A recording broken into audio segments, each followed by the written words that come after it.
Hello friends, कैसे हो सब लोग? बढ़िया। मैं बता दूं, मैं भी बहुत बढ़िया हूँ। चलो फ्रेंड्स, अपन ने जो एग्जम्प्टेड परचेज था उसकी बिल की एंट्री करना सीख लिया है।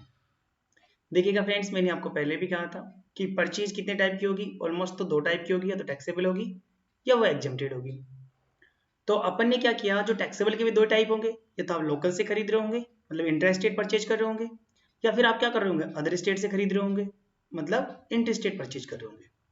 वैसे ही टैक्सेबल भी आप क्या कर रहे होंगे, सेम स्टेट से खरीद रहे होंगे, या फिर क्या कर रहे होंगे, किसी अदर स्टेट से खरीद रहे होंगे। तो ये चार प्रकार के आपके पास में परचेज के बिल आएंगे। अपन ने पहले प्रीवियस वीडियो में एग्जम्प्टेड बिल को चढ़ाना सीखा है। वो आइटम क्या था, एग्जम्प्टेड था, और अपने लोकल के यहीं से खरीदा था, मतलब विद इन द स्टेट खरीदा हुआ था, इंट्रा स्टेट परचेज था, लेकिन वो कैसा था, एग्जम्प्टेड था। फ्रेंड्स, आज अपन सीखते हैं टैक्सेबल परचेज के बिल को चढ़ाना। परचेज का बिल है आपके पास में और उस पर टैक्स लग के आया है, और वह कैसी परचेज है, एक बार आप परचेज की बिल को देखकर समझेंगे। देखो, देखिएगा फ्रेंड्स, आपके सामने जो बिल है, जो बिल होगा उसका एक प्रारूप अलग होगा। कैसा भी हो सकता है, कोई कैसे फॉर्मेट में बनाता, कोई कैसे फॉर्मेट में बनाता हो, अपने को कोई मतलब नहीं होता, कोई सा भी फॉर्मेट हो। अपने को तो उस बिल में से जो जो चीजें काम लायक है उनको यूज करते हुए, उस फॉर्मेट में से सर्च करते हुए, उनको यूज करते हुए अपन एक एंट्री डाल देते हैं, टैली में उस परचेज की एंट्री कर देते हैं। उसके लिए अपने को क्या क्या चाहिए होता है, एक एंट्री एंटर करने के लिए इनवॉइस की डेट चाहिए, जो मेरे इस एग्जाम्पल में है। इनवॉइस नंबर चाहिए, मेरे पास एग्जाम्पल में भी है। पार्टी का नेम चाहिए, पार्टी का एड्रेस चाहिए। अगर उसके पास रजिस्टर्ड पार्टी है तो उसके पास जीएसटी नंबर होगा, नहीं होगा तो नहीं होगा। और अपन ने कौन सा आइटम खरीदा है, उसके एचएसएन कोड क्या है, वो कितनी परसेंट की रेट में आता है, कितनी क्वांटिटी है, टैक्सेबल क्या है, वैल्यूज क्या है, और उस पर टैक्स लगा है तो कौन सा टैक्स, सीजीएसटी लगा है, जीएसटी लगा है। ये सारी चीजें, बस यही चीजें अपने को बिल में से निकाल कर अपने को एक एंट्री को कंप्लीट करने के लिए जरूरत होती है। बाकी अपने को फॉर्मेट कैसे होते हैं उनसे कोई लेना देना नहीं है, कोई कैसा भी फॉर्मेट यूज करे, कोई भी प्रॉब्लम नहीं है। बस अपने को तो ये डेटा उनसे वहां पे उस बिल से पिकअप करना है और उनको यूज करते हुए एंटर कर देना है। ठीक है फ्रेंड्स, अब अपन सीखते हैं कि जैसे मेरे पास ये परचेज का बिल है, और इस परचेज को बिल को देख के आपको लग रहा होगा कि ये परचेज पे देखो जीएसटी रेट कितना है, 12 है और 18 है। तो इससे क्या क्लियर हो रहा है कि ये परचेज कैसी है, टैक्सेबल है। क्लियर हो गया कि परचेज कैसी है, टैक्सेबल है। और अब आप देखो पार्टी का एड्रेस देखो, तो पार्टी कहाँ की है, जोधपुर की। पार्टी कहाँ की है, जोधपुर की। मीन्स पार्टी जोधपुर की है, और अपन कहाँ, अपना बिजनेस प्लेस कहाँ है, जयपुर। तो अपन भी राजस्थान में है, और जिससे अपन ने माल खरीदा है वो भी राजस्थान का ही बंदा है। तो ये कैसी परचेज है, ये परचेज टैक्सेबल है, और उसी के साथ साथ कैसी परचेज है, इंट्रा स्टेट परचेज है। अगर आप अभी भी इंट्रा और इंटर में कंफ्यूज हैं तो प्लीज मेरा previous video type of transaction वाला एक बार देखें, और इसको क्लियर करें कि सीजीएसटी एसजीएसटी कहाँ लगता है और आईजीएसटी कहाँ लगते हैं। ठीक है फ्रेंड्स, चलो मैं उम्मीद करता हूँ कि आपने मेरा प्रीवियस वीडियो देख लिया होगा और अब आप इस वीडियो पे होंगे। ठीक है फ्रेंड्स, तो देखिएगा इस पे सीजीएसटी लगा हुआ है और एसजीएसटी लगा हुआ है, दोनों का अमाउंट दिखा हुआ है। तो मतलब ये कैसा बिल है, टैक्सेबल है, इंट्रास्टेट है, और परचेज का बिल है। ठीक है, चलो इस बिल की अपन एक एंट्री करते हैं कि एक टैक्सेबल बिल की किस प्रकार से टैली में एंट्रीज की जाती है। देखिएगा भाई फ्रेंड्स, वन टू वन अपन इसको सीखते हैं। अपन को अकाउंटिंग वाउचर्स में जाने के लिए अपन अभी शॉर्टकट ही फ्रेज करेंगे, वी फ्रेज करेंगे। और परचेज के लिए अपन कौन सा शॉर्टकट यूज करते हैं, F9 मैं यूज करूंगा, और F9 का मेरे सामने ये फॉर्मेट खुल के आ जाता है। अगर फ्रेंड्स इस प्रकार का फॉर्मेट आपके सामने आ रहा है तो कंट्रोल वी फ्रेज करोगे तो आपके सामने ये फॉर्मेट हो जाएगा।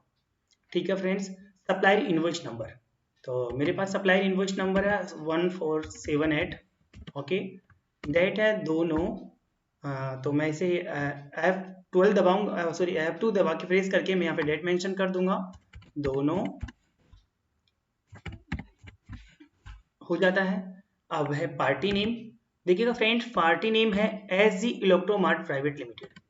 मैं यहाँ पे एस जी फ्रेज करता हूँ तो कोई लेजर मेरे पास में अवेलेबल नहीं है। पार्टी नेम मतलब पार्टी का लेजर, पार्टी कौन होगी फ्रेंड्स, पहले मैंने आपको पहले भी बताया है कि पार्टी वो होगी जिससे अपन खरीदते बेचते हैं। यहाँ पे एसजी लिमिटेड कौन है, जिसे अपन ने माल खरीदा है, ठीक है। तो इसका लेजर अवेलेबल नहीं है, तो पहले अपन क्या करेंगे, इस पार्टी का लेजर बना लेंगे। और जहां भी लेजर बनाने की जरूरत पड़ी, चाहे वो स्टॉक क्रिएशन हो, चाहे वो लेजर का क्रिएशन हो, ऑल्ट सी प्रेस करेंगे अपन। यहाँ पे मैंने ऑल्ट सी प्रेस किया और एक नई विंडो मेरे सामने ओपन हो जाती है। नेम देखिएगा फ्रेंड्स, नेम है इसका एसजी इलेक्ट्रो प्राइवेट लिमिटेड। क्या नाम है sir friends, SG limited private limited, in private limited. और मैं इसको यहाँ पे आके पेस्ट कर देता हूँ। देखिएगा फ्रेंड्स, वैसे कंट्रोल सी कॉपी करने के लिए होता है और पेस्ट करने के लिए कंट्रोल वी का यूज करते हैं। लेकिन फ्रेंड्स ध्यान रखना, कभी भी टैली में कंट्रोल वी काम नहीं करता है। कंट्रोल ऑल्ट और वी, कंट्रोल के साथ में आपको ऑल्ट और वी प्रेस करोगे तब जाके कोई चीज यहाँ पे पेस्ट होगी, और मैंने वैसा ही यहाँ पे किया है। एलियंस में कुछ नहीं लिखना है, अंडर पूछता है। अंडर ये पूछना चाह रहा है कि ये कौन है, एसजी इलेक्ट्रोमार्ट कौन है। तो मैं कहता हूं कि ये कौन है जिससे मैं माल उधार खरीदता हूं। तो जिससे मैं माल उधार खरीदता हूं तो वो मेरा क्या होता है, सनरीज क्रेडिटर। क्या होता है, सनरीज क्रेडिटर। तो मैं यहाँ सनरीज क्रेडिटर बता देता हूँ इसको। मैंने मेंटेन बिल बाय बिल को नो ही रखना है, इन्वेंट्रीज वैल्यू या डिफेक्टेड को भी नो रखना है, और एड्रेस इसका ले लेना है आपको। मैं क्या करूंगा, इसकी कॉपी करता हूं। मैंने कॉपी किया, कंट्रोल सी किया, और यहाँ पे आके मैं पेस्ट कर देता हूँ कंट्रोल ऑल्ट और वी के साथ में। फिर जो पार्ट ये है, इसका एड्रेस है जोधपुर है, ठीक है। मैं इसको भी कॉपी करता हूँ और इसको पेस्ट कर देता हूँ।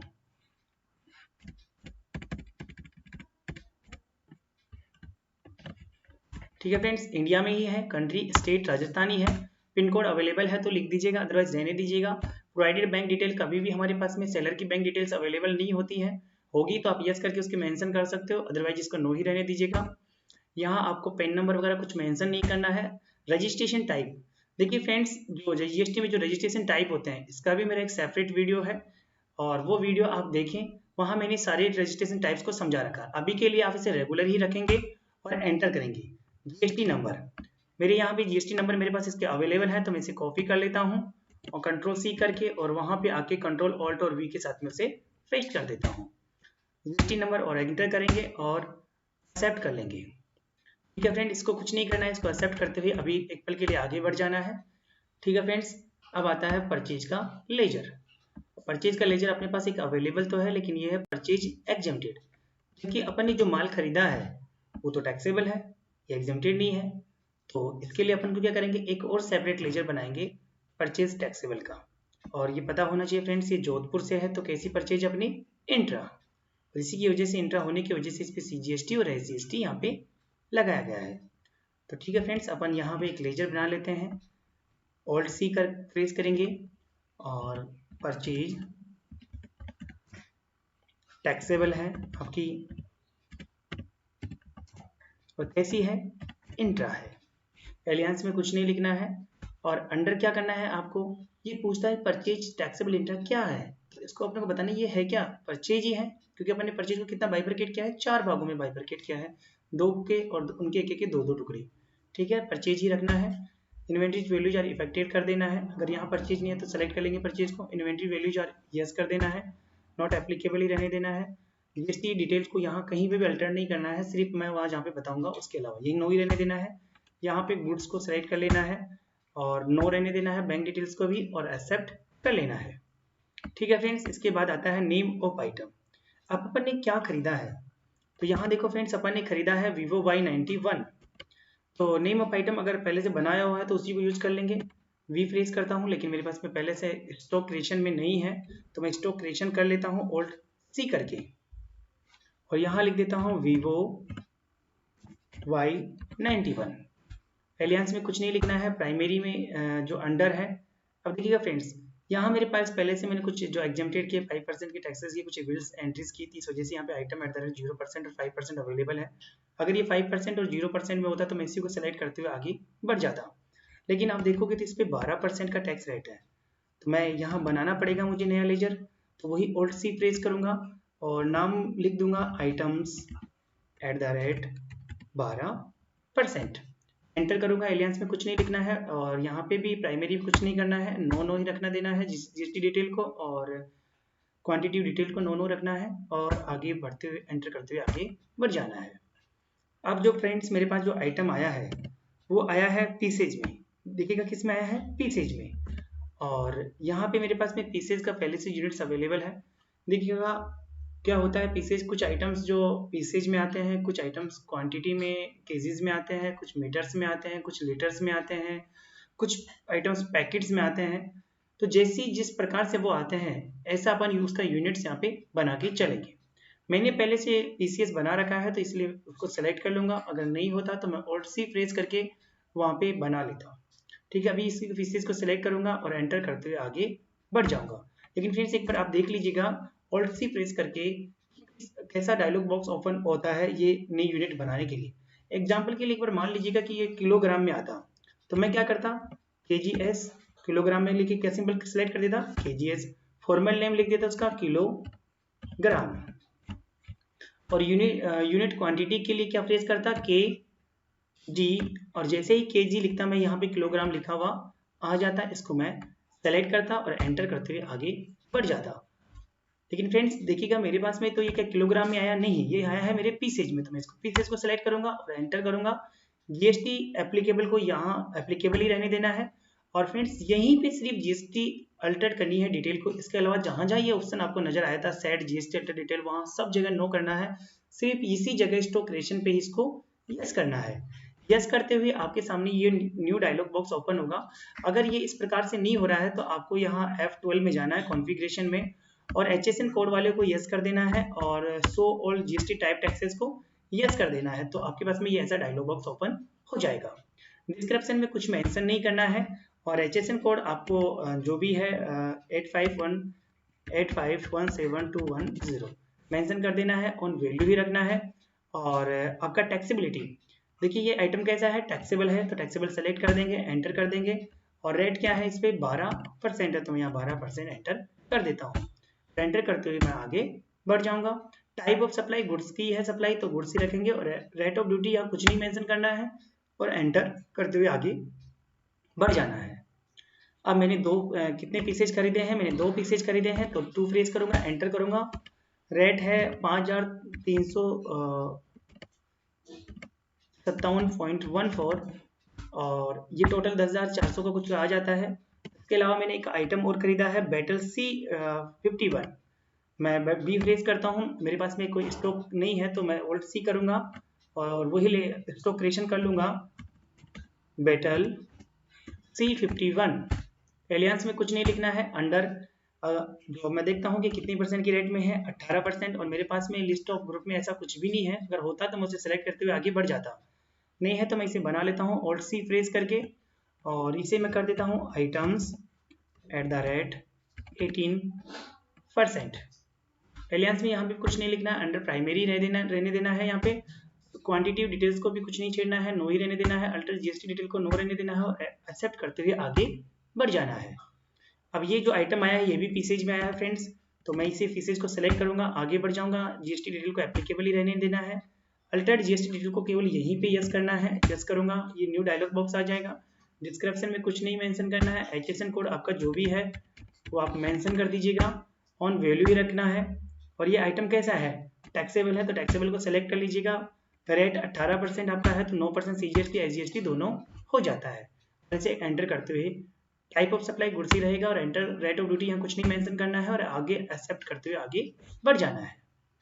ठीक है फ्रेंड्स, यहाँ भी मैंने 2 पीसेज ही खरीदे हैं, तो 2 पीसेज, इसकी रेट है 805 रुपये 0.08, तो ये आपका आइटम हो जाता है, टोटल 12,324 की आपकी टैक्सेबल वैल्यू हो जाती है। देखिएगा फ्रेंड्स मेरी इस एग्जांपल में देखोगे तो पहले टैक्सेबल वैल्यू है, उसके बाद में SGST और CGST इस पे लगा हुआ है, तो ऐसे ही आपको क्या करना है, आपका कंसर्न जो है उसको टैक्सेबल वैल्यू से नीचे लाना है, तब जाके उस पर टैक्स लगेगा, पहले ये टैक्सेबल वैल्यू आएगी उस पर ही तो टैक्स लगेगा, तो इसलिए आपको क्या करना है, आपकी कंसर्न जो अभी कहाँ है, देखो आपका कंसर्न यहाँ है अभी फिलहाल, तो इसको क्या करना है, नीचे लाना है, इस वैल्यू से नीचे, एंटर करूंगा, एंटर करूंगा, एंटर करूंगा, और देखिएगा मेरा जो ये कंसर्न ऊपर चला गया और ये वैल्यू ये नीचे आ गया। अब मुझे यहाँ पे क्या करना है, टैक्स लगाना है, टैक्स कौन सा, एक तो लगाना है मुझे SGST और एक लगाना है CGST। और यहाँ पे एस प्रेस करता हूँ तो मेरे पास ऐसा कुछ लेजर भी नहीं है, तो मैं अभी पहले लेजर बना लेता हूँ ऑल्ट सी प्रेस करके। यहाँ लिख देता हूँ SGST, SGST प्रेस किया मैंने, और एलियंस में कुछ नहीं लिखना है। अंडर ये पूछता है कि ये क्या है SGST, तो SGST क्या है, टैक्स है। तो यहाँ पे आपको सेलेक्ट करना है ड्यूटीज एंड टैक्सेज।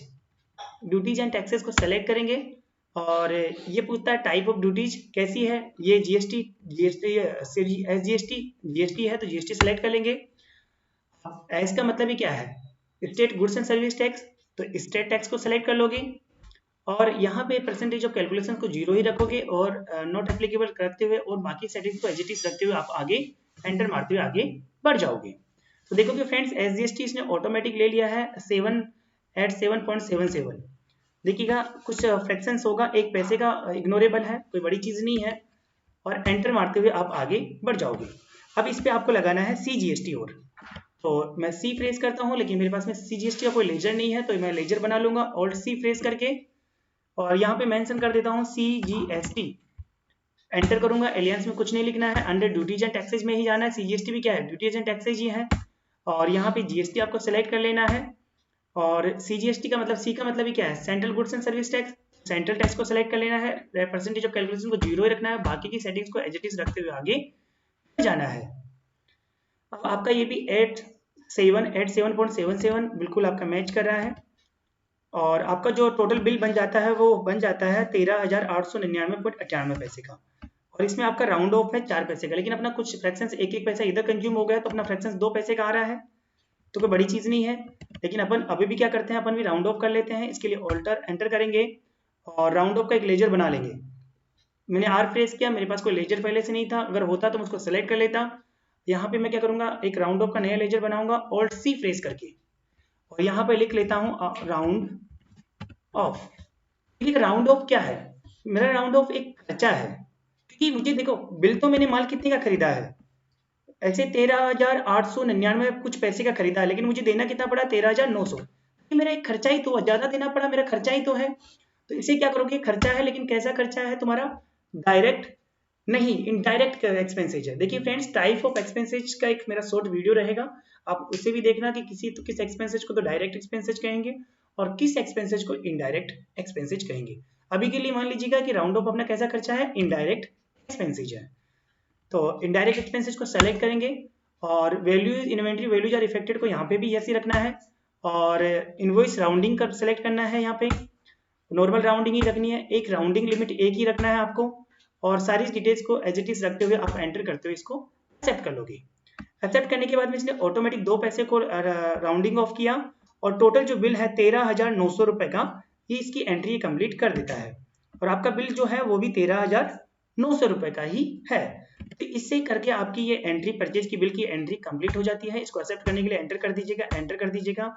आपको कुछ नरेशन मेंशन करना है तो नरेशन लिख दीजिएगा, अदरवाइज यहाँ पे परचेज में कोई नरेशन लिखने की आपको आवश्यकता नहीं है। अगर फ्रेंड्स आप सारी एंट्रीज कर देने के बाद में, यहाँ तक आ जाने के बाद में, अगर आप बार बार एंटर प्रेस नहीं करना चाहते हो तो कंट्रोल A प्रेस करके आप सारी को एज इट इज को सेव कर सकते हो, और ये आपकी एंट्री सेव हो जाती है। तो इसी के साथ फ्रेंड्स अपन ने जो टैक्सेबल परचेज का बिल है, जो इंट्रा परचेज है अपनी सेम स्टेट से और वो टैक्सेबल है, तो उसे किस प्रकार से उसकी परचेज की बिल की एंट्रीज करते हैं टैली में, वो सीखा है। अब आपको क्या करना है फ्रेंड्स, इस वीडियो को देखने के बाद में कुछ एक्सरसाइज करनी है। उसके लिए आपके डिस्क्रिप्शन में मेरे नोट्स हैं, उनके उसमें परचेज के बिल्स दिए हुए हैं, उनको आपको चढ़ाने हैं टैली में, ठीक है। इससे आपका क्या होगा, आपकी प्रैक्टिस हो जाएगी और आप में कॉन्फिडेंस आएगा। आप सिर्फ एक बिल नहीं, बाकी मेरे सारे बिलों की परचेज में एंट्री करेंगे। और अगर कोई दिक्कत रहता है इस वीडियो में तो एक बार आप मुझे कमेंट सेक्शन में बता सकते हो, और बाकी अगर फिर एक बार कोई इश्यू आता है इसे आप वापस रिव्यू करके देख सकते हो। आज के लिए मेरी तरफ से इतना ही था। नई चीजें नेक्स्ट वीडियो में सीखेंगे।